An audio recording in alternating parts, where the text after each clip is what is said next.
అందరికీ నమస్తే. సున్నాతో వచ్చిన అనుకుంటున్నారా? మనకు కేంద్రంలో ఉన్న సంకీర్ణ ప్రభుత్వము తెలంగాణకు సున్నా ఇచ్చింది కాబట్టి సున్నాతో వచ్చిన. బాబు కేసీఆర్ గారు శిల్కకు చెప్పినట్టు చెప్పిండు. రాబోయే ఎన్నికల్లో రాబోయేది సంకీర్ణ ప్రభుత్వం కేంద్రంలో మన ప్రాంతీయ పార్టీల హవా ఉంటది. బీఆర్ఎస్ పార్టీ ఎంపీలను గనక ఎక్కువ సంఖ్యలో గెలిపిస్తే మన దళం మన గలం మన బలం పార్లమెంట్ లో ఉంటది. తెలంగాణకు కావాల్సిన నిధులను కొట్లాడి తీసుకొస్తారు అని చెప్పిండు. కానీ మన తెలంగాణ పదమే పార్లమెంట్ లో ఉచ్చరించకుండా ఇవాళ బడ్జెట్ ను ప్రవేశపెట్టి బీజేపీకి 8 ఇచ్చినాం, కాంగ్రెస్ కి 8 ఇచ్చినాం, = 0 వచ్చింది. 8 + 8 = 0 అంటున్నారు కదా. 0 తీసుకొచ్చారు కాబట్టి 0 అంటున్నా. 2 కేంద్ర మంత్రులు ఉన్నారు. ఈ 16 మంది ఎంపీలు, ఈ 2 కేంద్ర మంత్రులు, వీళ్ళందరూ కలిసి రేపు మోడీ ఇంటి ముందట కూర్చుంటారా? మరి ఈ కేంద్ర మంత్రులైన బండి సంజయ్, కిషన్ రెడ్డి రాజీనామాలు చేస్తారా? వాళ్ళ ఇష్టం.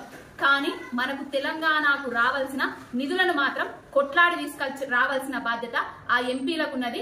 ఇప్పుడు వచ్చి మీడియా ముందట గుంపు మేస్త్రి కయ్య ఉరుతాండు. బడేబాయి చోటేబాయి మంచుగున్నం ఇట్లా చేసిండు అట్లా చేసిండు అంటాడు. నీ బడేబాయి చోటేబాయి కలిసి తెలంగాణను నిండా ముంచేందుకే మీరిక్కడ అధికారంలోకి వచ్చారు.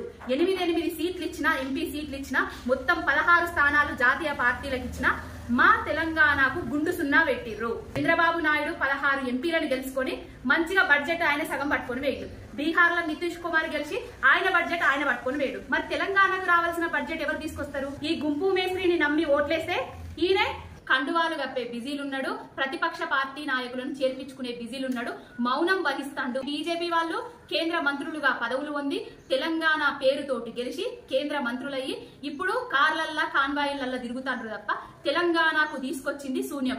ఏ ఎమ్మెల్యేలు వస్తారు మా పార్టీలకు రండి, రాజీనామాలు చేసి రండి అనే బిజీలా ఈ బీజేపీ పార్టీ వాళ్ళు ఉన్నారు. ఈ మొత్తం జాతీయ పార్టీలు కలిసి తెలంగాణను సంకనాకించే పనిలో ఉన్నారు. అంతే. తెలంగాణకు శ్రీరామ రక్ష ఎన్నటికైనా బీఆర్ఎస్ పార్టీ కేసీఆర్ గారు మాత్రమే.